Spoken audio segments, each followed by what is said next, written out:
sparklers. Y'all come on in. Yeah, I was looking, I was writing, and I looked up. I said, I can't be late for my sparklers, because my sparklers be on time. Y'all be coming in this room so fast. I was like, let me get myself together and hit this live button as I was taking me some notes real fast and quick like. Yes, because my sparklers, one thing about y'all be in on time. So I got to give y'all a shout out and give credit where credit is due. Hold on to me. Hey, hey. Where I wanna be.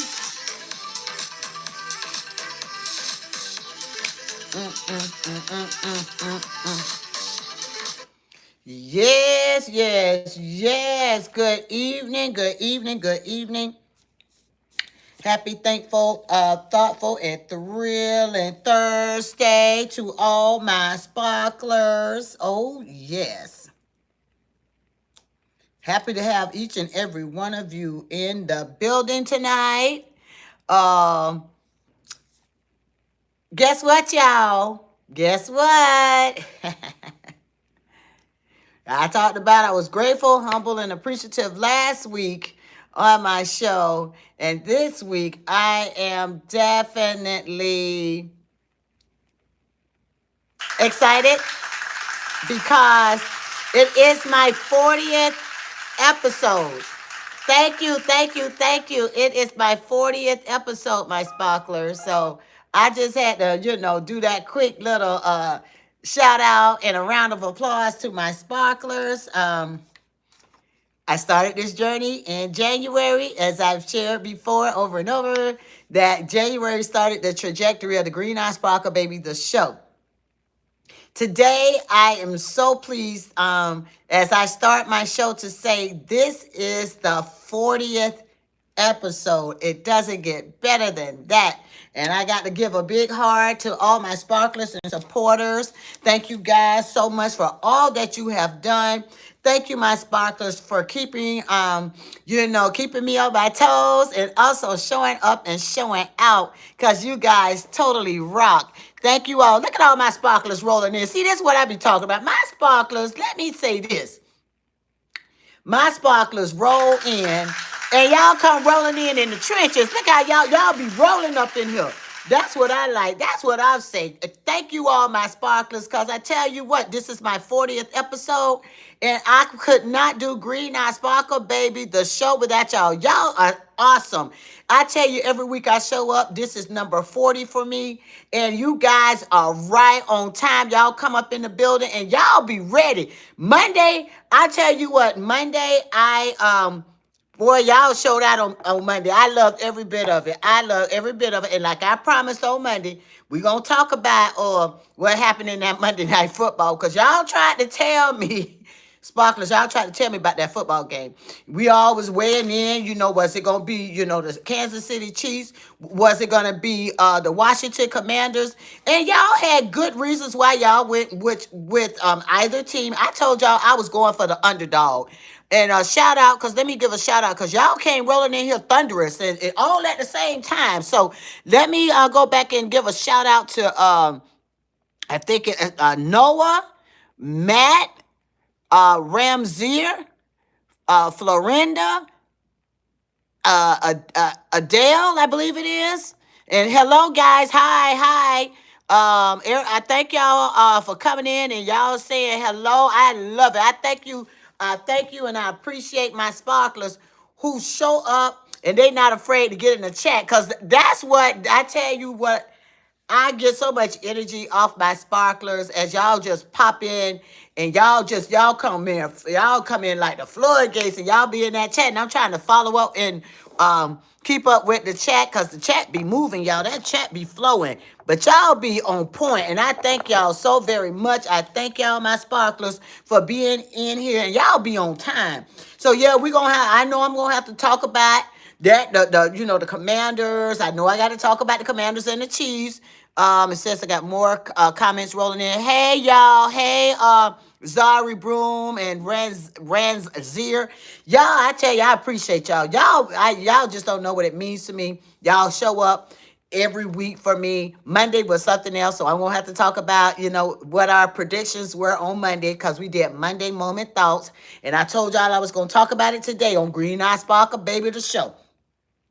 Now, before I go any further, I do want to stop and say my thoughts up in the air into the universe to the island of Jamaica. The island of Jamaica was hit hard, y'all. They were hit with a horrific Category 5 hurricane, Melissa. This storm was so, they said catastrophic doesn't even describe, nearly begin to describe what happened over in Jamaica. So I just want to start my show off by saying, listen, guys, I know we are far away, but that those storms come in, and when they come in thunderous, a bigger, larger country may handle it better. But Jamaica is an island. A Category 5 storm going over 180 miles per hour, making impact on land. Woo, that was a lot. So I just want to start off my show by saying my thoughts and prayers are with the country of Jamaica. One love, because that's what they always, I feel like their vision, their mission has always been one love. So I just want to show some love to the island of Jamaica, and praying that everyone is accounted for and all is well in Jamaica. So I want to start off my show with saying that. Also, shout out to Mom Knows Best. Y'all can put green hearts in the chat if y'all want to for Mom Knows Best. I was on the phone with her live today because I had to ask. I was trying to figure out what my mama was doing on live, because I was on my TikTok, last night, and my mama show up in the TikTok live. It was after 11:30 p.m., y'all. I said, well, what Mom Knows Best doing all up and through here this time of night, y'all? Shout out to Mom Knows Best, because I thought that, I was like, what's she doing out hanging out so late? Yes, yes. Green hearts out to her, because she's trying to stay trendy too, y'all. My mom tries to stay trendy. She want to know what's going on too. Okay. Moving right along, moving right along. Vision board, we are closing out October. Today is the 30th. Tomorrow is the 31st. I hope everyone has touched and agreed with their vision board and wrapping up the month of October, because guess what? You got to set your goals now for November and December. Don't forget now, just this month is over. So, and just like I said before, keep your eyes focused on the prize. Consistency, consistency. Keep yourself engaged with your vision board. I tell you what, it doesn't get better than watching the goals and your trajectory manifest itself. So don't forget, guys, check that vision board. Touch and agree with your vision board. I touched and agreed with my vision board actually before I came on live. I said I had to touch it. I had to touch it because I am somebody. I am a winner. Hey, there never has been, there never will be another person like me. Yeah, so 40th episode, I have to say that's a commendable thing, and manifested right off of my vision board too. Hey, country kid, Zari Broom. Hey, y'all coming on in. Y'all just roll on in. I thank y'all for coming in on my live. Journaling. I also did my journaling today. I realized yesterday that I had missed 2 days, because sometimes, you get busy, you start jumping on to other things or working on content. I realized I hadn't done my journal entry.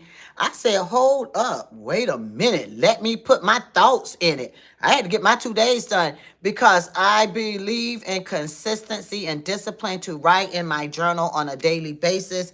It is something peaceful where you could decompress your mind and put your thoughts down in writing. So my journaling is so important to me, and I am thankful for having the opportunity that I can engage in writing in my journal. So y'all know I got to get all my, I call it my house. That's all my business. I had to get out, the way, because y'all know we got to talk about this NFL. We got a lot to talk about, y'all. Oh, listen, y'all know that That trade deadline fast approaching, y'all. Oh, we got to talk about that. That deadline is fast approaching. Some teams got some decisions to make. I don't know what they're gonna do, but I tell you what, it's some conversations I know that are going on right now in the locker rooms and some of these NFL teams. I'm telling you, hey y'all, hey, um, a Q&A. I think YouTube is trying different things. So a Q&A poll just popped up. And the question is, what is your favorite season? So y'all get in the chat and tell me what your favorite season is as I get these lineups ready for tonight with the trendy news. So y'all hop in the chat. What is y'all favorite season? I know for me, I like the fall. Fall season is everything for me. It's something about the fall. um my leaves where I live, they don't always change like the leaves in northern states, but my favorite season is the fall. So what's y'all favorite season? That's the question of tonight. Y'all get in the chat and tell me what y'all favorite season is. Winter, summer, spring, fall. My vote is I like the fall. I like the light, fresh air, not too blizzard, snowy. It's just a nice crisp breeze in the air. I love it. So that's my favorite season. Now, some breaking news, y'all. Some breaking news. Some breaking news.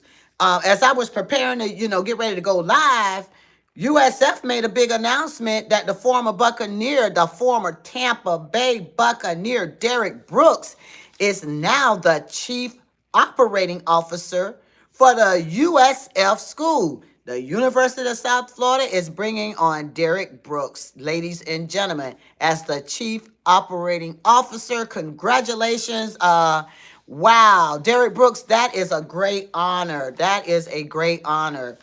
So I just want to make sure I gave a shout out to Derek Brooks and wish him all the best in his new ventures. I think he would be a great fit because he also operated a school, a charter school for a long time, not too far away from USF. So he definitely has the experience. So I'm sure he'll do well. Now, also, moving right along. Okay, Monday Night Football. I'm not gonna skirt around what happened on Monday Night Football, y'all. Monday Night Football. I tell you what, some of y'all predicted. Y'all tried to tell Green Eye Sparkle. Y'all tried to tell me, and I said I hear you, and I did hear you. But I wanted to go with the underdog. And I said, right now, no, everybody said the Commanders didn't have a chance. But I got some positives that I want to say about the Commanders as they played this game against Kansas City Chiefs. First of all, not one moment of that game did the Commanders give up. The Commanders played with energy. The Commanders played with great tenacity. Not 1 second went by that they did not give it their best. Because as a matter of fact, my sparklers, when that game kicked off, y'all, Commanders was looking good. When the Commanders, they caught that interception, that young man, he caught that ball with one arm and he took off running. I said, wow. I was really impressed with the Commanders at the start of the game on Monday. It was Marshawn. Marshawn caught that ball. He caught that, and I was like, wow. He picked that ball off with one arm. The Commanders were looking good, y'all. Now, y'all got to give credit where credit is due.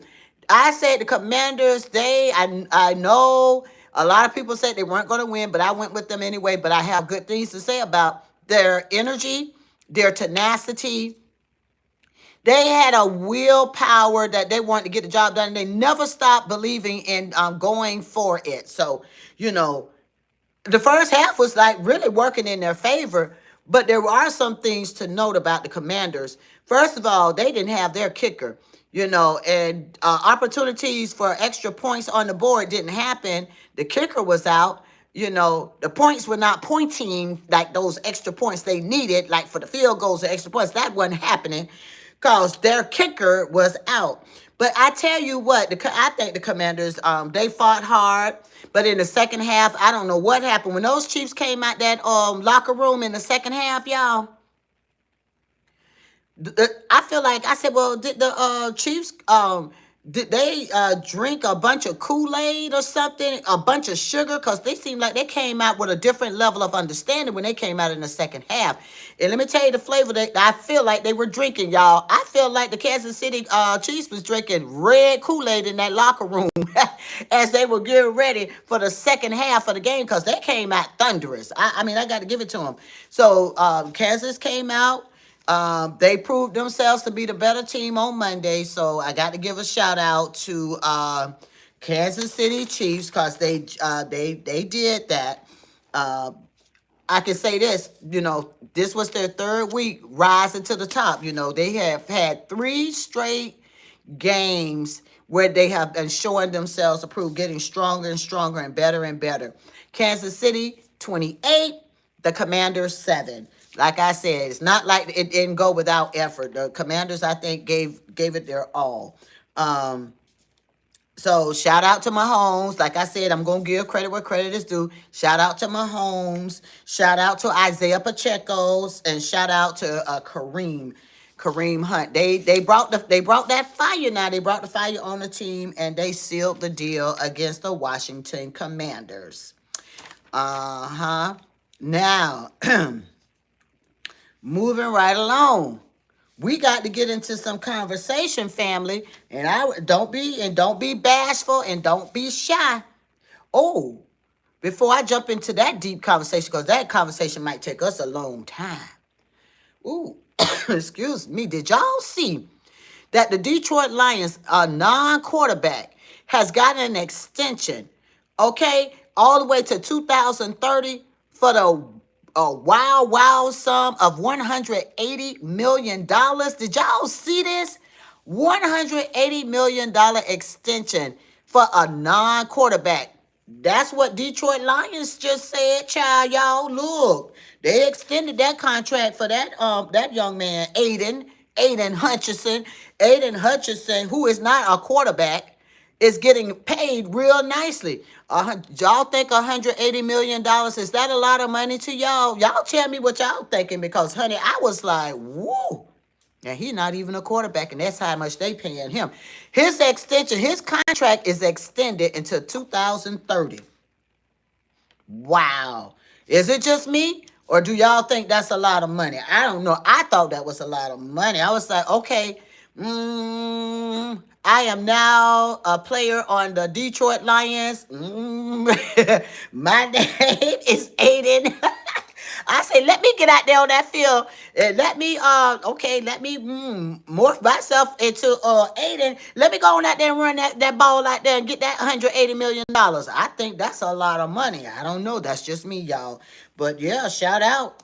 Okay, he must be worth every penny of it, because that's, 180 million. That's that's a lot. So anyways, y'all, as I'm about to get into some tea, and I just said a moment ago when I kicked off my show, the deadline for trades is fast approaching. Now, do y'all know when the trade deadline is? If y'all know what it is, y'all put it in the chat, because I'm about to tell you if you don't know. I'm going to give you a second. To see if you all know when this deadline going to be, y'all, because, sure, I don't know. I'm curious to know y'all thoughts about some things. Because I was like, what? Ooh, child, let me let y'all think about that. Do y'all know when the deadline is? Y'all know I always got some kind of little trick under my sleeve. Hey. Colorpod, that's where she be. Hey. All right, I just did a quick little snippet. That's my niece, y'all. That's my niece, Kaylin Mary music that I just played a moment ago.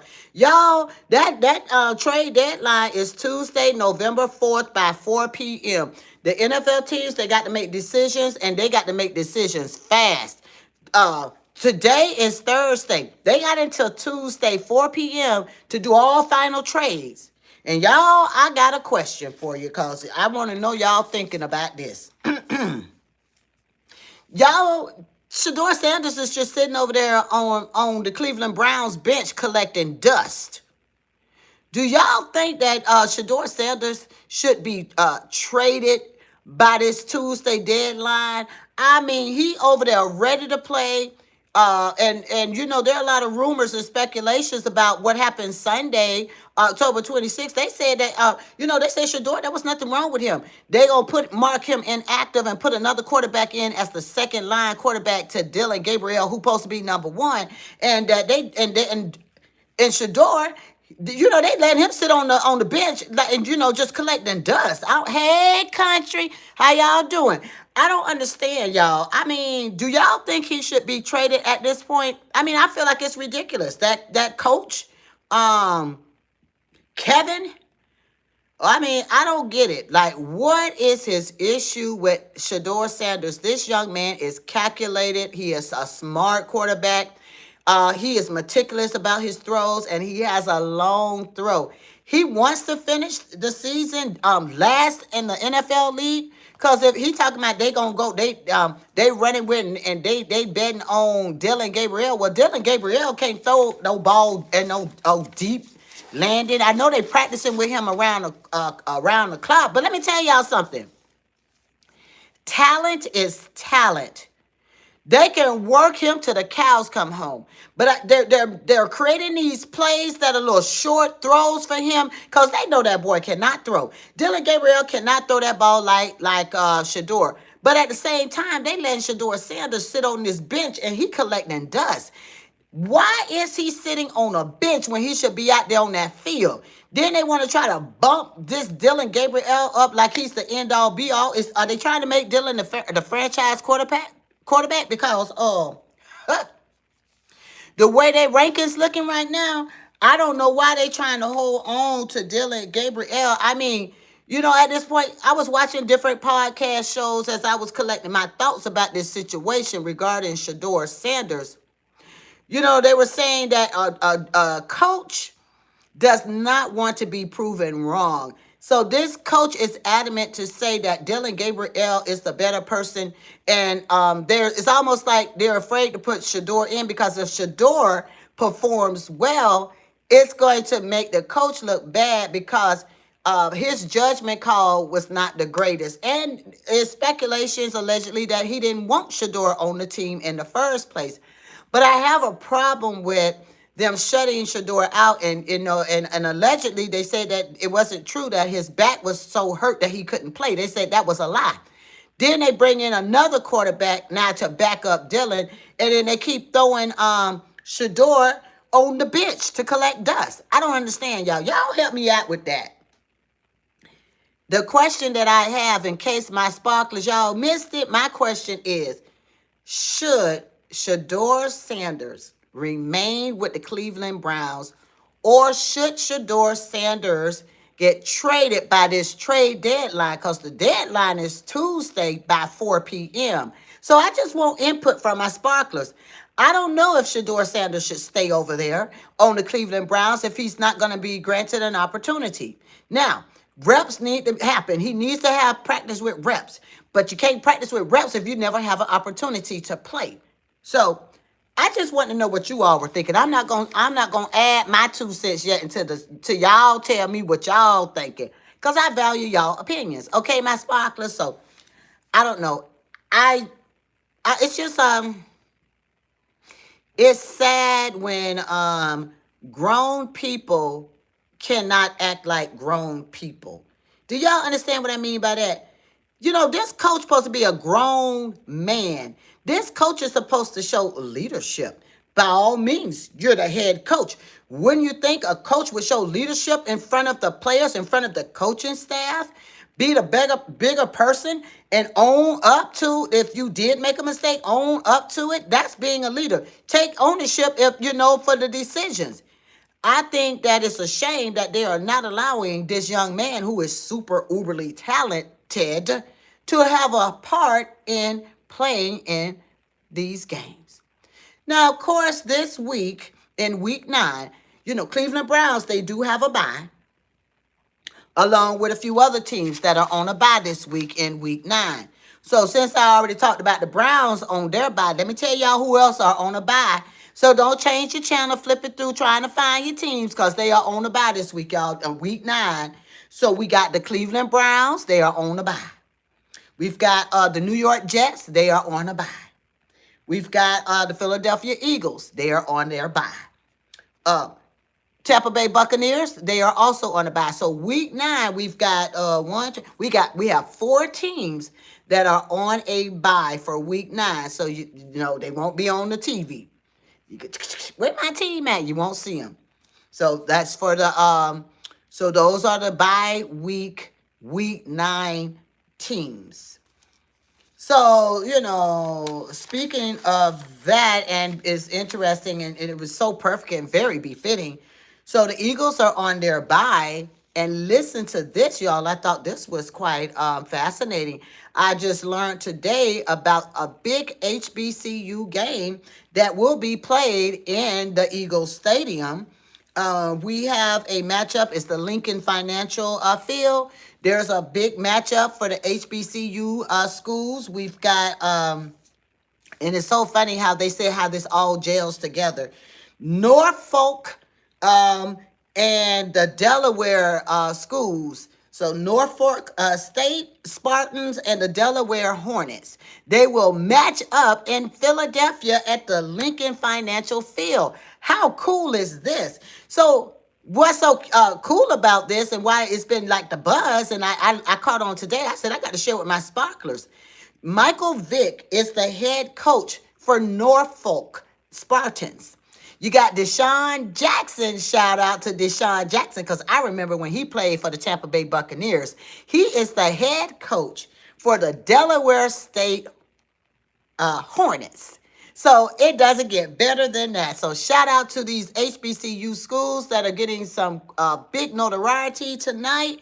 Y'all check them out tonight because they are playing. This is a big matchup. Seeing that both of these two head coaches actually at one point at some time were Eagles. So I was like, wow, it just doesn't get better than that, y'all. I was like, boy, I got a lot. I said, boy, it was so much trendy and breaking news today. It was just like back to back. The HBCU game tonight. Derek Brooks, and did I say that Derek Brooks is also a former Tampa Bay Buccaneers? You know what I'd say? Now I'm gonna get off on a little tangent for a minute. Is that all right with y'all? Because I got to say something. It's something to be noted. The Tampa Bay organization, the Tampa Bay Buccaneers organization, puts out leaders. When they're done playing football, my sparklers, one thing I have noticed, and it is really starting to stand out, whether they are still with the Bucs or they moved on at some point in their NFL career. If I say this, it is fascinating the number of players, the number of office staff people who have gone through the Buccaneers franchise and they move on to be great leaders, head coaches, commentators. Because let's get into it. Even though I know he wasn't there very long because he spent most of his time over with the Patriots, Tom Brady. Look where Tom Brady is now today. His last stint in the NFL was with who? Tampa Bay Buccaneers. Look at Gronkowski. Gronkowski's last hurrah was where? With the Tampa Bay Buccaneers. And now look at him doing greatness as a commentator. Deshaun Jackson, a player with the Tampa Bay Buccaneers, now is a head coach at Delaware State that is going to be under the spotlight tonight. Because by the way, his team has a nice ranking, y'all. Let me make sure I got their rankings together because his team right now is higher ranked than Michael Vick's team, Norfolk. I thought I had their rankings, y'all. I don't want to tell a lie. Doggone it. I thought I put their rankings down. But that's all right, nevertheless, because I just knew I put their rankings down because I thought it was quite impressive. And like I said, I went off on a little tangent for a minute. I'm going to bring it back in, but I'm going to say this. Greatness is coming out of Tampa Bay. There have been so many players, office staff, personnel that have moved on to greatness through their journey through the Tampa Bay Buccaneers. I have to shout out and talk about Tony Dungy, who finished with Tampa Bay Buccaneers. Yeah, he went on and he coached other NFL teams, but look where he is now. He is a commentator. Leaders are built Teflon strong coming out of the Tampa Bay Buccaneers. That is one heck of a great organization because the proof is in the pudding. Look at the greatness that's happening right now throughout whether it's college level, NFL level, sports commentating level. Greatness spirals out of Tampa Bay. You can't take that away from them because that is the truth. Okay, boom. If I have the rankings for those teams that are playing tonight in the HBCU, y'all, I'm going to let y'all know. I thought I had written it down. I was so excited to learn about this game, child. I know I looked up their rankings, but it'll come back to me at another time. Kind of got worked up, too, in my feelings about all the foolishness with Shedeur Sanders, because that makes no sense at all. How does the head coach answer for himself? Head coach is a leader. I know Deion Sanders, now it's kind of funny how I'm going to flip this coin a minute. Deion Sanders in his press conference said he didn't want to hear nothing about no leadership, but now, right is right and wrong is wrong. So, I got to talk. I got to speak on this now. When you're right, Deion, and I would say it louder for the nosebleed sections up here, but I cannot agree with what you said about you didn't want to hear anything about leadership. My friend, Deion, Prime, leadership is everything, no matter what the aspect or what career it is. Yes, even you are leadership. You are the leader for the Colorado Buffaloes. Your team did not perform well against Utah. Your performance was better last year when you all played. It was an upset. Utah watched footage, I am sure. I feel like, if I were a fly on the wall in that Utah conference room when they were studying and watching film as they prepare for this game, I am pretty sure, I am optimistic in my humble opinion that Utah examined every part of that footage. They looked at every single time stamp and watched what went well, celebrated that, and what they need to work on. Some players are still on the team from last year. Some players may be new. But I can say this. I am pretty sure in order for Utah to show up and show out the way they did, leaving you guys with 0 points, Deion, they really studied that film. And they cut that film up in time-stamp segments. This is what I'm thinking in my humble opinion. Like I said, y'all, I feel like if I were a fly on the wall in that Utah locker room and conference room as they prepare for that game against Deion Sanders, they did not want to appear the way they did last year when Colorado won. So they came with a different level of expectation of how they were playing the game. So Deion, you said that, you didn't want to hear anything about leadership when the press were in that conference was asking you. I know in the heat of the moment you were upset. You were not pleased with the performance of your team. I would offer this to you, Deion. I don't know how your team prepared for that game against Utah. But what I can say is that whatever you did in preparation, it wasn't to the point of needing to engage in conversation on that sideline with your defensive coach or staff members. It boils down to how did the organization, the team, the coaching staff, the players, how did everyone prepare? I say this. Comments were made, and the players, the players were interviewed. They were asking the players different questions. I really didn't like one of the responses of one of the players either. And I know that they're young, they're still in college. But I'm sure that was reviewed also because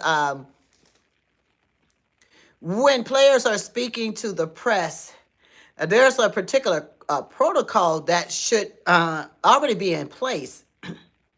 Never should a player discredit that they are not playing for the fans. Yes, you are.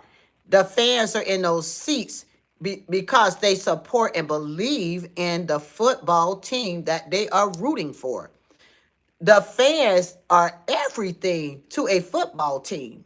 So, I had a few aha moments with the dialogue from the press conference when Dion was speaking to the young men who were sitting at that table after Dion finished with his.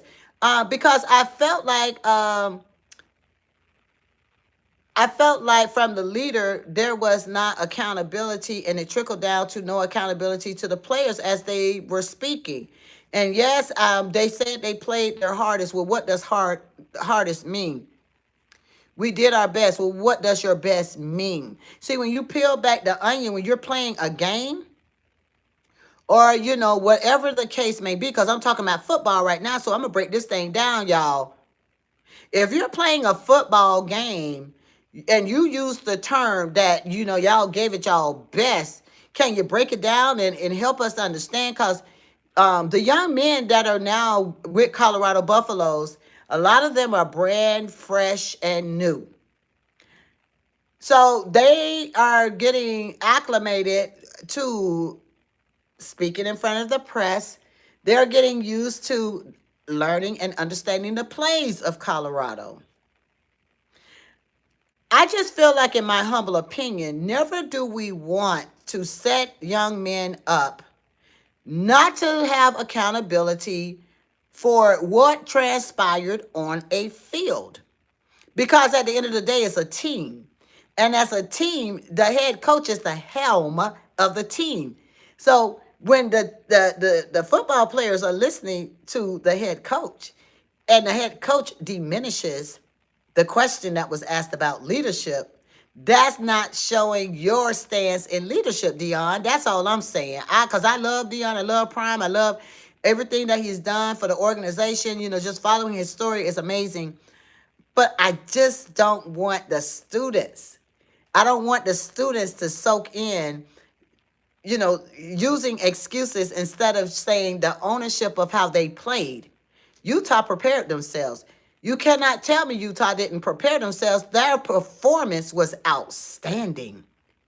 They had 45 to Colorado's 0. So no matter how much they use the words best, hard, tried, no, they did not show up with the readiness that Utah did. And I'm going to take my mouth off of it because I told y'all I just had to do a little monologue real fast. I had to do a monologue real fast about that press conference that Dion did after the game. Because, in my humble opinion, you lead by example, and those young men are looking up to him. So I just want to make sure I made that known. Moving right along. I think I know I did. Yeah, I went off on it because I don't know. That just bothered my spirit. When I have these downloads, of things that kind of bothered my spirit about that thing, I had to speak on it. So I had to talk about that, y'all. Is that all right with y'all? Very good. Moving right along. Now, y'all know tonight is the kickoff of week 9. Tonight is the kickoff of week 9 NFL week. 8:15. Oh, I got to be over there and ready. I got to be ready and in position. Ooh, child. It's the Miami Dolphins and the Baltimore Ravens. Hello. Now, I got to give Miami trying to do something, y'all. They trying to do something, but who y'all got in this third? I'm about to say Monday night. We already talked about Monday Night Football. Who y'all got in this Thursday night football game? Because Miami and Baltimore, by the way, before you answer that question in the chat, by the way, Lamar Jackson is identified as active. Okay, he is active. He will be playing tonight. So you got Lamar, you got Tua. Who y'all think is going to show up as the better quarterback tonight in this Thursday night game? I want to hear from y'all first. Last time, because I remember one time I went first, and I don't like going first. Because it's more of you than it is of me. Let me hear what y'all got to say. Who y'all got tonight? Y'all got Lamar Jackson or y'all got Miami Tua? Who y'all got? Because this gonna be an interesting game tonight. And what's interesting about this game is that Lamar played for Anthony Weaver. He was Lamar's coach. Okay, and so now he's gonna meet up with him, but on opposite ends. So this will be interesting. So he's now the coordinator for the Miami Dolphins defense, and so this will be interesting. So it's kind of like a little reunion. But they got to show up and play a game. They got to show up and play a game. But I thought that was fascinating, like a little small family reunion. But at the end of the day now, they got to come and they got to play a good game. Baltimore Ravens are right now 2-5. So Miami is 2-6. So they both are ranked pretty much the same. So it's equally divided right now who could win this game. So I don't know. I feel like the Baltimore Ravens is the better team. But lately, the teams have been having elements of surprises. So I mean, y'all tell me what y'all thinking, who y'all got for this game, because it's gonna be interesting. Now, I can say this. Both teams actually won their games last week, so that's a celebration. So that's definitely a celebration. They both won